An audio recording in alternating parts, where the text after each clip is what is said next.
नमस्कार, टेल 360 के पहले एपिसोड में आप सभी का स्वागत है। मैं हूं आपके साथ प्रणिता विश्वकर्मा और आज हम बात करने वाले हैं एक ऐसे व्यक्ति के बारे में जिसका बिजली से कुछ ज्यादा ही गहरा नाता है। अब जिन जिन लोगों के मन में बिजली का नाम सुन के अपने मोहल्ले की बिजुरिया की याद आ रही है तो उन लोगों को बता देना चाहती हूँ कि ये बिजली आपके मोहल्ले की बिजुरिया नहीं है। इस बिजली को इंग्लिश में लाइटनिंग और बघेली में गाज कहते हैं। कभी गिर गई ना तो फटके 4 हो जाएगी।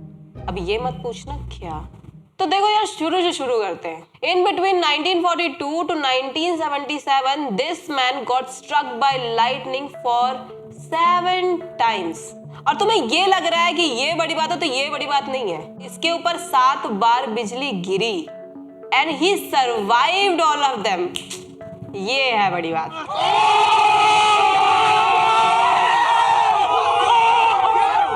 He also holds the Guinness World Record as a person who got struck by lightning for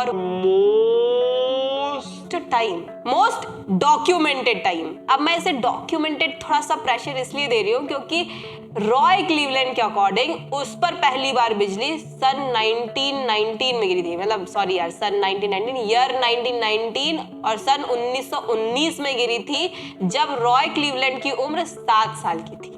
लेकिन उसका कोई प्रूफ नहीं है, उसका कोई वीडियो नहीं है, उसका कोई डॉक्यूमेंटेशन नहीं है, इसलिए उसे काउंट नहीं करते। क्या मतलब है काउंट नहीं करते? इस आदमी के ऊपर बिजली गिरना उतनी ही कॉमन बात है जितना हम इंडियंस के लिए देश की जीडीपी गिरना। गिरती जाएगी गिरती जाएगी गिरती जाएगी, लेकिन जब तक नहीं सबूत मिलेगा तब तक काउंट थोड़ी करेंगे। सॉरी। तो रॉय के ऊपर डॉक्यूमेंटेड टाइम गिना जाए तो उसके ऊपर बिजली पहली बार 1942 में गिरी थी जब रॉय क्लीवलैंड लुकआउट टावर में अपनी ड्यूटी कर रहा था। And the lookout tower also had a history of getting struck by lightning for 7 to 8 times। मतलब क्या है ये? लोग पेन पास करते हैं, लोग खाना पास करते हैं, लोग दुख पास करते हैं। इस लुकआउट टावर ने अपनी मनहूसियत पास कर दी रॉय क्लीवलैंड में 7 to 8 times। मतलब ये कोइंसिडेंस तो नहीं हो सकता ना यार। After a long time in 1969 when Roy was driving his truck through the mountains, guess what? Lightning hits him again. Point to be noted. Usually the metal body of vehicle protects the person by acting as a Faraday cage. लेकिन इस case में तो कुछ भी normal नहीं है। So, lightning has a kick-ass plan. Firstly, it hits the nearby tree and was deflected by that tree and enters through the window and then set his hair on fire. Dear lightning, I know कि reality shows की इस दुनिया में real talent creativity से ज्यादा एक sad background story important रखती है। मेरा एक दोस्त था अशोक फिटनेस। उस बेचारे के दोनों हाथ नहीं थे, पैर नहीं थे, एक आंख नहीं थी, बस सिर्फ एक ही शौक था उसका, घूमने का। उसके परिवार वाले एक बार प्लास्टिक की थैली में ले गए घुमाने महाबलेश्वर। वादियां दिखाते दिखाते प्लास्टिक का थैला फट गया नीचे से और वो वादियों में चला गया और उसकी बची हुई एक आंख भी बंद हो गई। जो ऑब्वियसली तुम्हारे पास नहीं होगी, है ना? So today I am gonna break the rule by giving you this black buzzer for your creativity. And just after a year, from July 1969 to July 1970, guess what? Lightning फिर आए रॉय से मिलने यार। लेकिन इस बार किक ये थी कि इस बार बिजली पेड़ से नहीं, बिजली के खंबे से डिफ्लेक्ट हुई। क्रिएटिविटी मतलब थोड़ा कॉपीड है लेकिन फिर भी चलेगा, है ना? एक बार कॉन्सेप्ट रिपीट तो कर ही सकते हैं। इतना सब कुछ होने के बाद ना, Roy personally, I have a question for you. Have you ever cheated on lightning? No, because only a heartbroken girl can follow her ex on social media the way lightning following you in real life. Yes, there is no other explanation for this. Yes. In 1972, when Roy was working inside the ranger station, that was the time when lightning chose to hit him again. और इस time तक रॉय को भी मतलब ऐसा लगने लगा कि somehow he attracts the lightning. देखो, मुझे पता है कि something is cooking between you two, ठीक है, लेकिन creating scene at work place is not cool, is just not cool. Okay, no, not working. 7 अगस्त सन 1973 रॉय शांतिपूर्वक पार्क में अपनी ड्यूटी कर रहा था। तभी उसने कुछ देखा।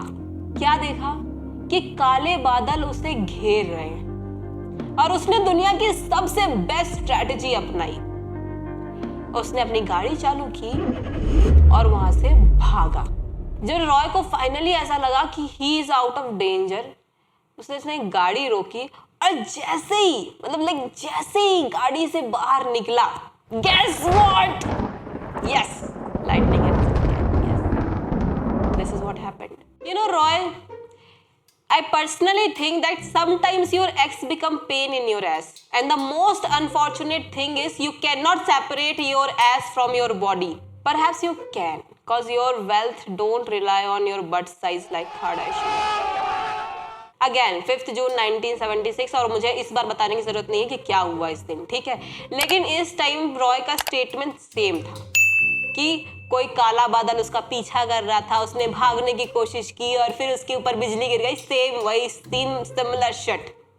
But a piece of advice for you, Lightning, a girl to girl advice: don't run after a man who has no idea what's going on. And in this case, believe me, he literally have no idea what was going on. So just move on, get over him, man, please. On Saturday morning, June 25, 1977, अब weekend में रॉय ने सोचा चलो fishing करने चलते हैं यार, है ना। जब तुम्हें पता है कि तुम्हारे ऊपर बिजली शनि बनकर बैठी हुई है तो क्यों करना है ऐसी चीजें? नहीं, करना ही क्यों है जीवन में। लेकिन नहीं, रॉय ने डिसाइड किया कि वो फिशिंग करने जाएंगे और लाइटनिंग ने डिसाइड किया कि हम भी आएंगे, ठीक है। अगर मरना चाहते हैं तो इन्हीं के साथ, जीना चाहते हैं तो इन्हीं के साथ, ठीक है।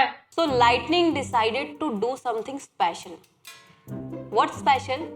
She hits the top of his head and set his hair on fire.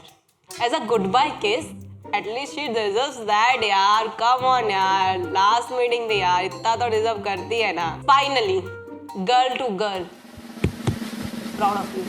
And after this incident, Roy lived happily ever after. A happily ever after का मेरा मतलब है कि 6 years, and he died a natural death out of aging. So apart from this made up love story, everything else was real. So if you like this video with some fun and some fact, do hit the like, subscribe and bell icon the way lightning hits the Roy. Signing off.